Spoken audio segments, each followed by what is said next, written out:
evolutionary meme theory help us to understand why people on two sides of a polarized divide exchange so many words and yet cannot understand each other. And I think of the polarized divide as having an actual force field between the groups.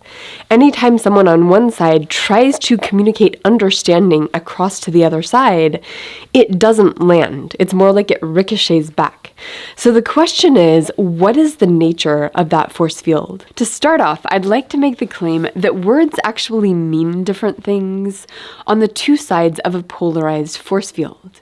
And to understand this, the meaning of a word depends on its use. So words can be used like instruments, like a telescope or a microscope. Words can be used as weapons, as shields, as tools like a wrench.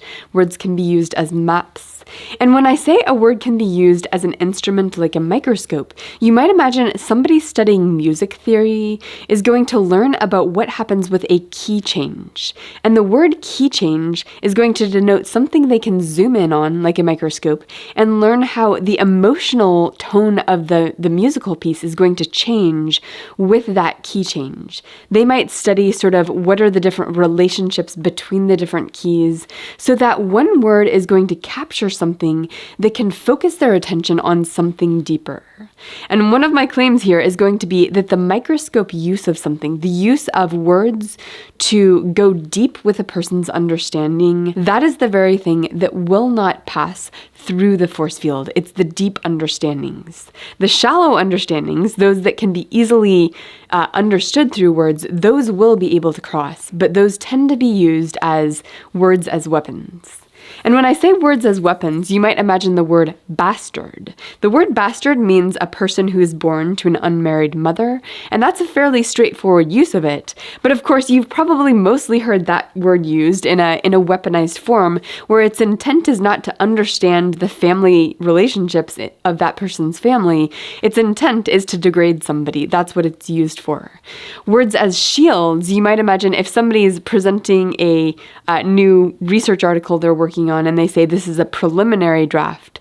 Some people will use that. It's a preliminary draft as a way of shielding themselves from criticism. Don't criticize me because this is just preliminary.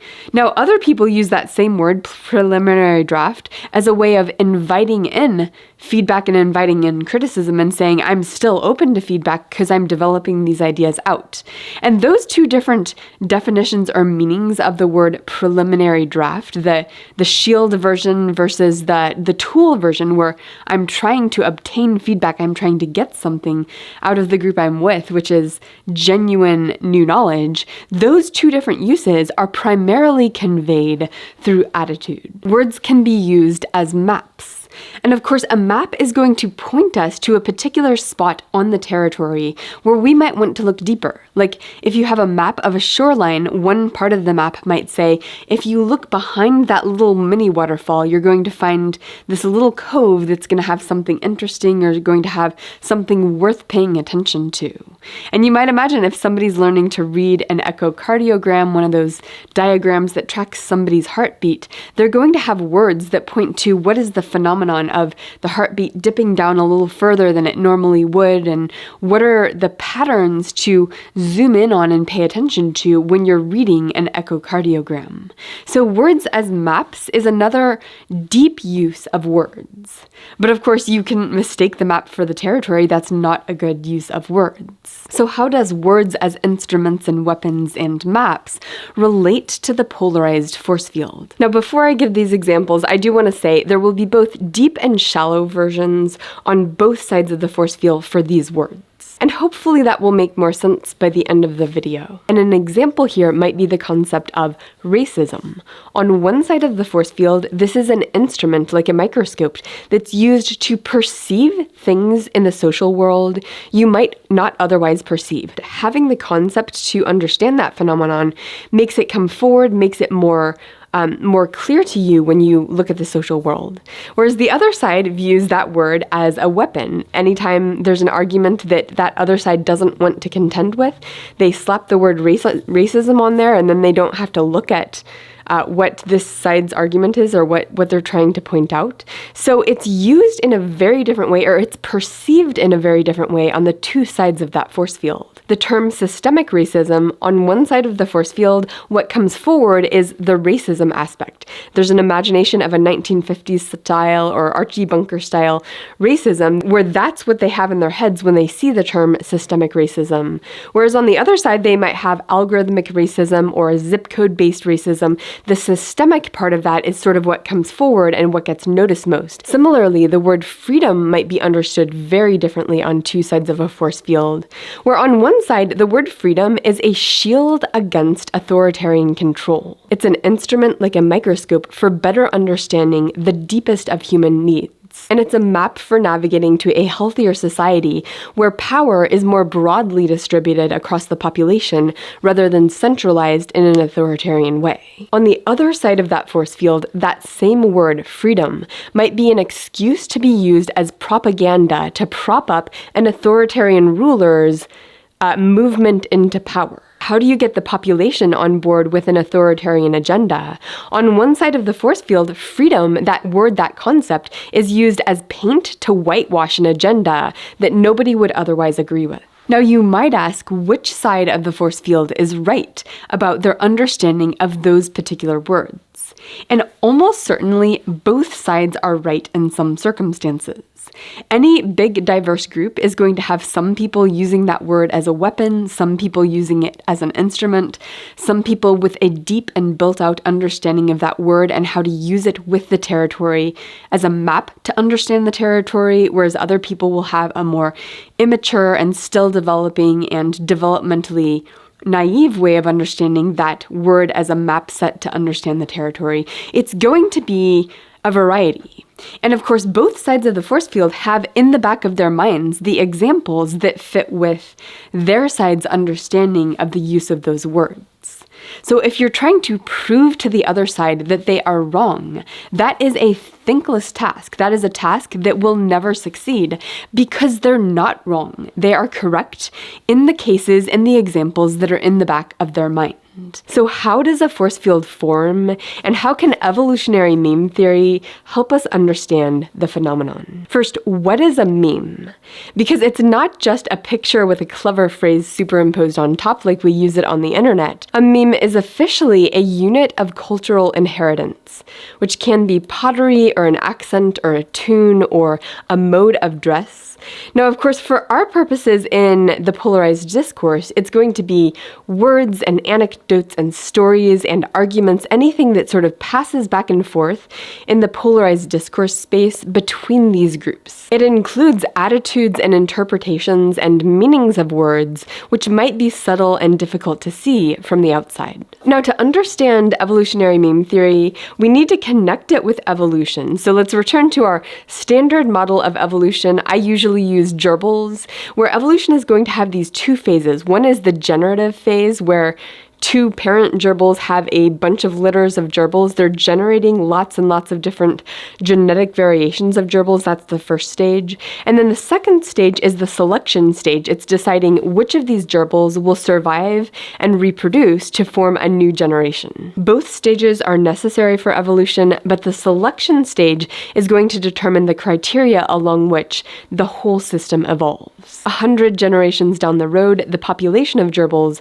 will have more traits that are aligned with the selection criteria than they do today. Similarly, our meme evolution is going to have those two stages. One of the stages is people generating new jokes, new stories, new anecdotes, new arguments, etc. And that's generative, and there's going to be lots of generation of that. And then there's selection criteria. What criteria are going to determine whether a particular meme spreads and becomes common and well-known in people's minds and repeated over and over in the discourse? And what determines whether a particular joke or meme or argument is going to fall to the wayside and nobody's really going to notice it. So the big questions here are, what are the selection criteria on the two sides of a force field? And what determines which ideas and which kinds of understanding and attitudes and informations is going to spread? Now, some of the selection criteria will just relate to, is it memorable? Is it emotional? Is it clever? Is it valid according to what our society considers to be valid information? But another key criteria here is, does this resonate in people's hearts as being true? Does it feel like this is a deep truth about the world? And if so, people are more likely to latch onto it and take it up. What resonates in people's hearts will determine the evolutionary environment on the two sides of the force field. And we are going to unpack that. And when I say evolutionary environment, we have in our minds in ecosystem space the fact that cold environments select for warm fur, and hot, swampy environments select for swimming skills in animals. The environment of what resonates in people's hearts when they encounter new ideas and new memes, that's going to map onto that in evolutionary meme space. This evolutionary theme model is going to help us understand why it takes decades to know if a particular piece of artwork or a particular piece of music is going to become a classic. And this might seem like a detour, like it's not that related to the polarized discourse, but hang with me and we'll come back to it because it will relate. In any given era, artists and musicians are generating lots of new content, lots of new artwork, lots of new music, etc.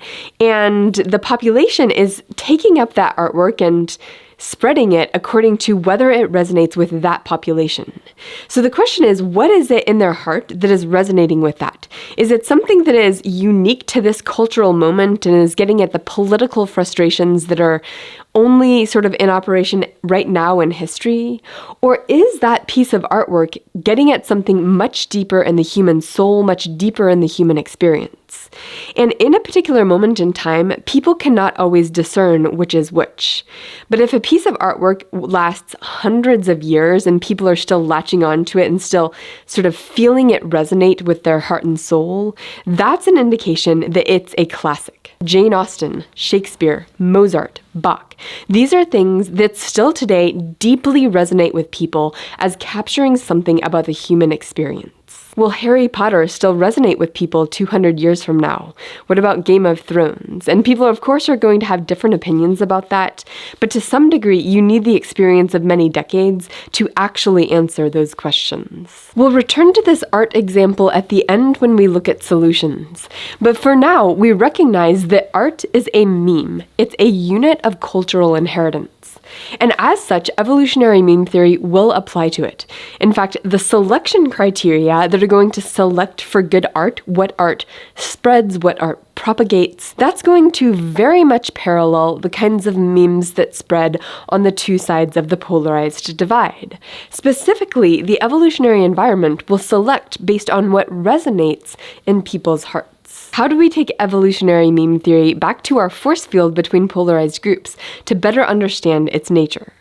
And of course, between polarized groups, there is weaponized language. There's language coming from both sides being used to degrade and delegitimize the other side's points. As such, one of the orientations in people's hearts is battle orientation, and memes that are created that are used on the other side of the battle or on one's own side of the battle, those will be taken up or rejected immediately according to one's heart. And that is going to determine what spreads and what sort of gets upregulated and downregulated on either side of the force field. What this means in practice is that the evolutionary environment on the two sides of that force field is exactly opposite. One side is going to take up understandings and interpretations and attitudes that support their side and reject those that go against their side, including the more subtle elements of attitude and interpretation that are more difficult to talk about and more difficult to perceive. And the opposite thing is going on the two sides of the force field. So the evolutionary environment is going to cause the meme space to evolve in opposite directions. in that environment, of course, there's going to be misunderstanding. But the forces separating people on the two sides of a force field actually go deeper than this. And there's this phenomenon that I call outgroup cynicism, where it's something that's going to capture how the life experience on the two sides of the force field, and this includes even people who might live in the same household, their life experience will accrue differently on the two sides, such that people on one side of the force field may not even experience some of the realities that are perceptible from the other side. So let me explain how this works. And to understand it, we first need to know how regular cynicism can blind people to certain realities. So what is regular cynicism? Regular cynicism is where you view everybody as being selfish and out to get you and sort of out for themselves and never actually generous and kind. That's regular cynicism. And we might imagine with a regular cynic, if you have an experience, a really good experience, you're a non-cynic, where you're sitting in a park and you're having a bad day and somebody comes up to you and they bring you this mini cake and they were just like, you looked like you could use a cheering up, and here's this little cake. I don't want anything in return. This is just to cheer you up. That might be this little meaningful moment that really was a human-to-human moment between you and that other person. Well, if you share about this experience to a cynic, their response might be like, oh, he was probably just trying to impress his girlfriend. He didn't really care about you. That's sort of a typical cynical response. And when you have that interaction with the cynic, it's kind of degrading to this beautiful, meaningful moment that you've had with this person in the park. So what people tend to do is they tend to not share those kinds of experiences with the cynic. They know that the cynic is just going to reinterpret it in a way that's a little bit demeaning. And because of that, the cynic actually gets to experience fewer of these beautiful, generous, non-selfish life experiences, because some of our life experience, in fact, a large share of our life experience, comes from stories from those in our lives, and we shape our perception of reality not only on our direct experience, but what we sort of experience secondhand through those around us. For the cynic, because they have that reaction to people's beautiful moments, because they degrade them, they're not going to hear many of those experiences from people. People just don't want to share those with the cynic. So those experiences fade into the background and disappear from the life experience of the cynic. In which case, what is outgroup cynicism? Well, outgroup cynicism works exactly the same way, except the perception of others as being selfish and self-seeking and out to get you is only applied to the outgroup, not the in-group, not everybody else. And I sometimes talk of this in terms of salience frames, where salience frames is what comes forward when looking at the outgroup, and it's their bad side. It's the worst things about them come forward, and their good side, their potential, that is small or not even on the screen of a person's salience frame, where the reverse is true of the in-group. The in-group, it's our potential, it's our good side. Our bad sides are sort of very small and not on the radar for the in-group. And salience frames are both perception and sort of worldview oriented, but also motivationally oriented. What is our motivation toward the outgroup? It's to disempower and to put them in their place. And we kind of know that the attitude of putting people in their place, that has high purchase in the social media sphere. If you have videos that have titles that are just, this person put that group in their place, those tend to get a lot of clicks. It's just the general orientation toward the outgroup that is upregulated, oftentimes through social media. And the salience frame is both a lens for viewing the world, but also a projector, because we tend to project our expectations onto others. We tend to fill in the gaps between people's words with our understanding of their motivation and what's driving them, because motivations and drives and causalities and predictions about their future behavior and counterfactuals, what would they have done in this other circumstance, those things are invisible. So we fill in the gaps of invisibility about other people with our lens, with our projector. Now, what does this mean in practice for the polarized discourse? Because many of us have the experience where if we try to explain our side, we try to create an understanding between us and someone else on that other side, our experience is they misunderstand and demean us, misunderstand and degrade us. They take our words and twist them to mean the most disgusting thing. And they're like, ugh, you mean this and this and this. And you're like, no, that's not what I mean. But if you're wise, you recognize that if somebody does not want to understand, they will succeed. If understanding your side of the polarized divide would mean that they're going to be able to bond less with their in-group over sort of putting the out-group in the place, if there's this loss of something for them to actually understand, then their minds may sort of twist a misunderstanding. And when that happens, a lot of times people who recognize what's going on are like, okay, I see what you're doing. You're twisting my words. You're misunderstanding and demeaning me. I'll stop trying. I'll stop trying to explain my side to you.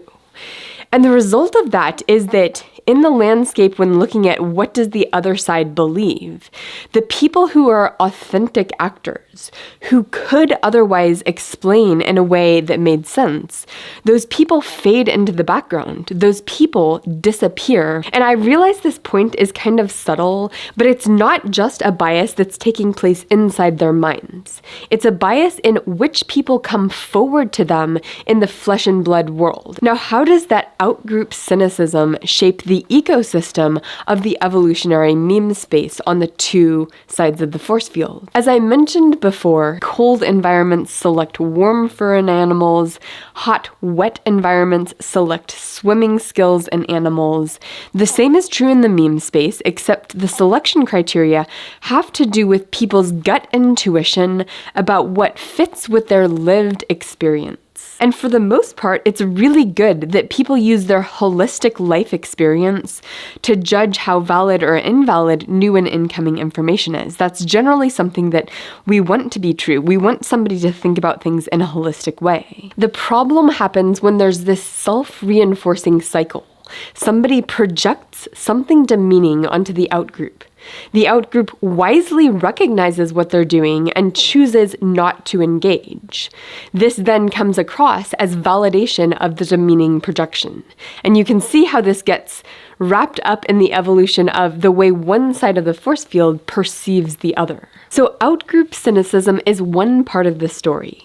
But we're going to need a couple more pieces of the puzzle before we begin to talk about solutions to the polarized force field. And the next puzzle piece relates to deep versus shallow uses of words.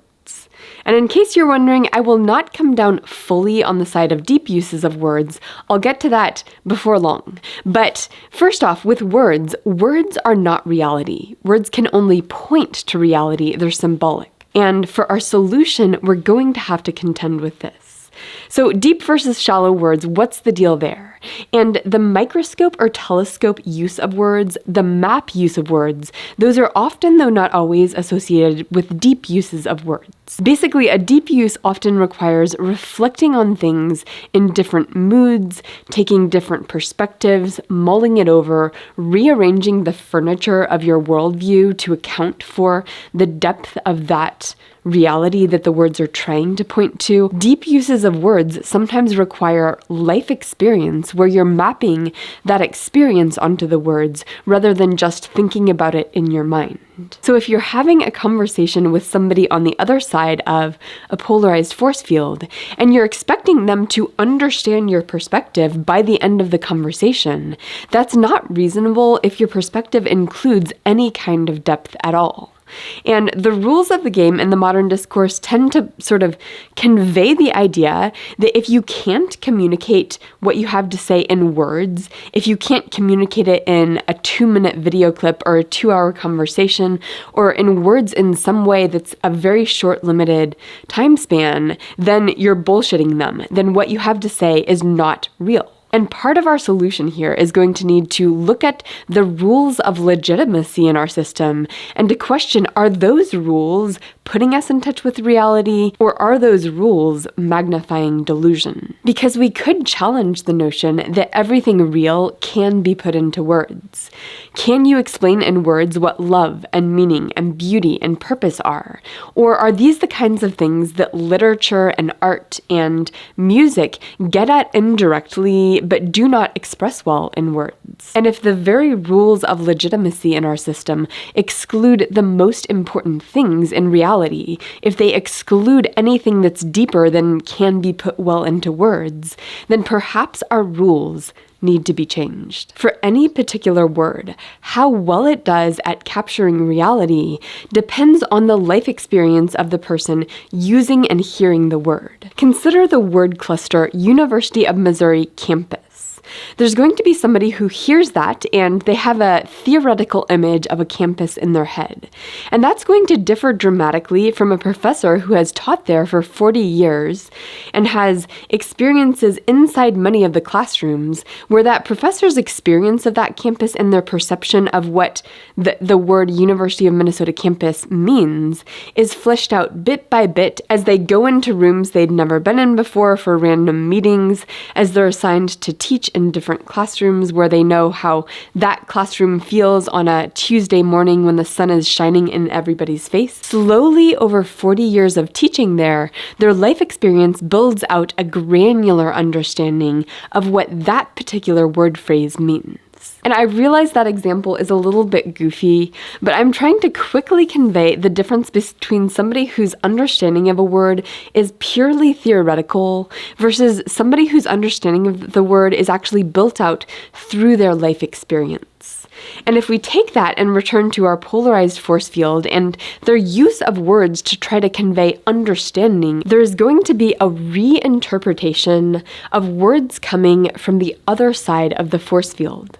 And in light of evolutionary meme theory, the reinterpretations that will survive and spread are going to be those that best fit in with the preconceived notions of people on that side of the force field. The reinterpretations that spread are those that resonate. In fact, there's going to be evolutionary competition over which reinterpretations feel the most psychologically satisfying.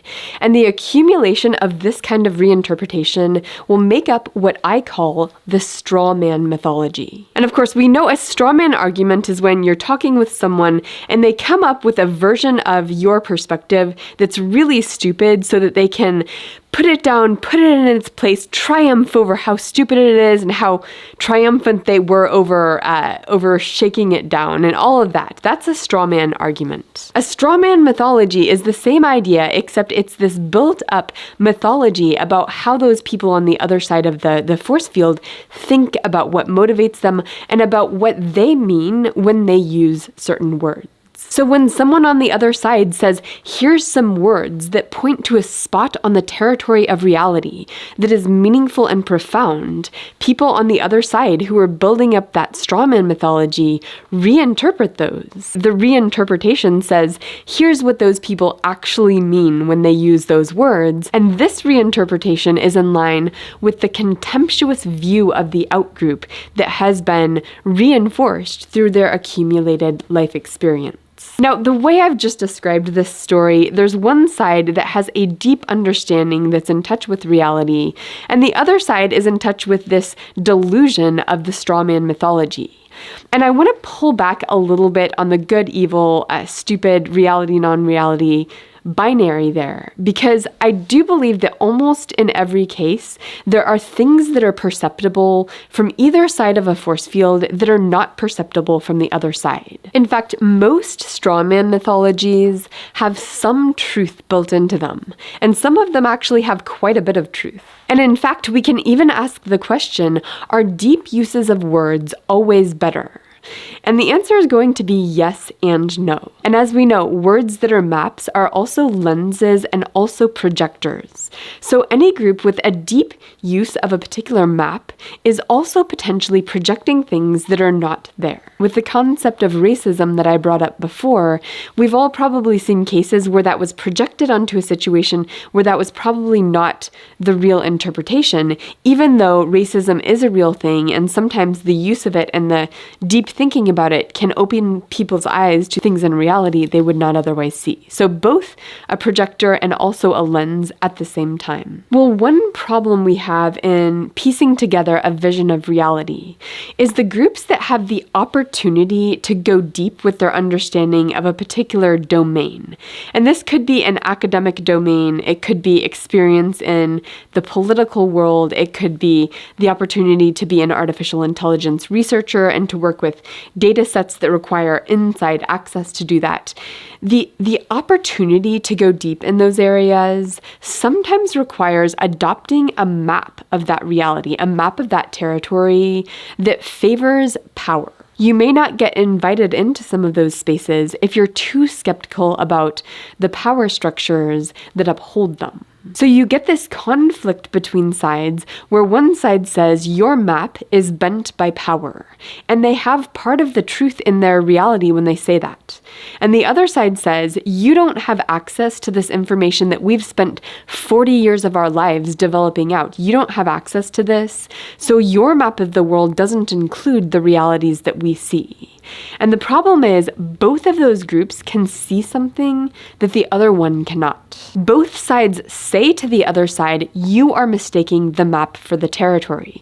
One side says, you are mistaking the map that power sources have handed to you for the territory you're looking at. The other side says, you are mistaking the map of my domain that I have expertise in for the reality that I see in this domain. And in both cases, there is likely going to be a blend. People who are looking at a particular domain for 40 years, even if they have a map that's distorted by power, there are going to be real things that they can perceive that others cannot.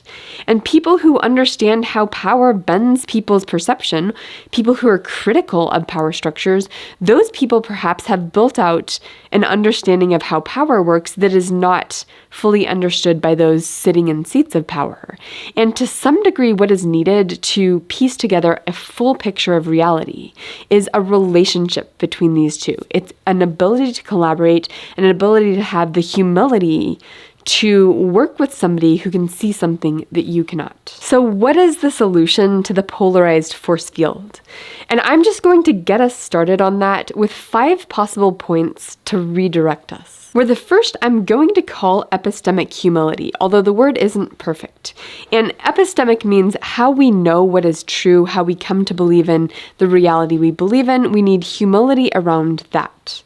And this is really contending with the fact that reality is so deep and so profound that no one person can understand it fully from any one vantage point. And I'm not even completely sure epistemic humility is the right word for this, because this is not exactly about creating understanding. Now, of course, it's wonderful to aim for understanding. It's wonderful to say, I would like to understand as best as possible where the other side is coming from. That's a wonderful goal. But there also has to be a contention with the fact that I cannot fully understand something that it took 40 years of deeply looking at the territory they're looking at to understand. In other words, what has to happen with this epistemic humility bit has to be more of a focus on the relationship between people who can see different parts of reality rather than on transferring information into a single mind. The second part of the solution is to be most skeptical about our outgroup narratives, the parts of our thinking that are most likely building up a strawman mythology over time, even without our awareness. That's where to focus our energy in terms of our epistemic humility. Because it would not be possible to turn down the volume of our projector of everything we believe at once. It takes energy, it takes attention, it takes diligence to sort of turn down the volume of our projector to be more open to things that violate our preconceived notions. And if I tell you, oh, just stop believing everything that's ever been handed to you right now, that's way too overwhelming and would make you kind of not functional as a human being. So you need to target your energy for epistemic humility. And there is a specific place to target that, which is the outgroup. The third solution is that we need to contend with the fact that words are not reality. Words can only point to reality, and the images that come to our minds and the interpretations that come forth to us automatically might be arising out of a life experience that has accumulated differently than the person speaking those words. The word key change to a musician, the word echocardiogram to a doctor. These things mean something far beyond the casual and theoretical use of those words to those particular groups. For many across polarized divides, they've built out an understanding that is far beyond what can be conveyed in a casual and theoretical exchange. The longer a group of people has spent looking at a territory, the more granularity they will have mapped onto the words they use to describe that territory. Now, just because somebody's spent a long time looking at a territory does not make them right about it. But it does mean we need to use caution when trying to glean understanding from somebody using only words. And the more hostility there is between polarized groups, the more we need to hold lightly to the interpretations that come forth automatically when we hear their arguments. Our fourth solution, which I've already alluded to, is to change the rules of the game of legitimacy. The current rules of the game say if you can't explain it in words, it's bullshit, it's not real. The current rules of legitimacy say if your opponent doesn't have words to say at the end of your arguments, you've won, you've silenced them, you've put them in their place.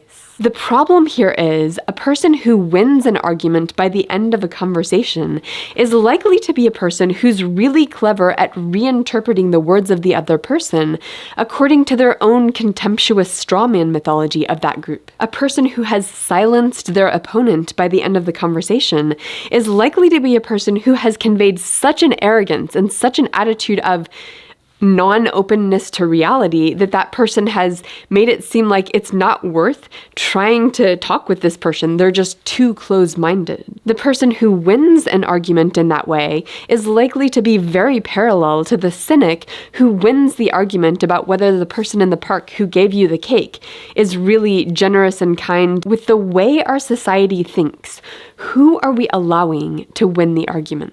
Who gets the clicks? Who gets the likes? Who gets the attention? And would it be possible to rewrite the rules of legitimacy?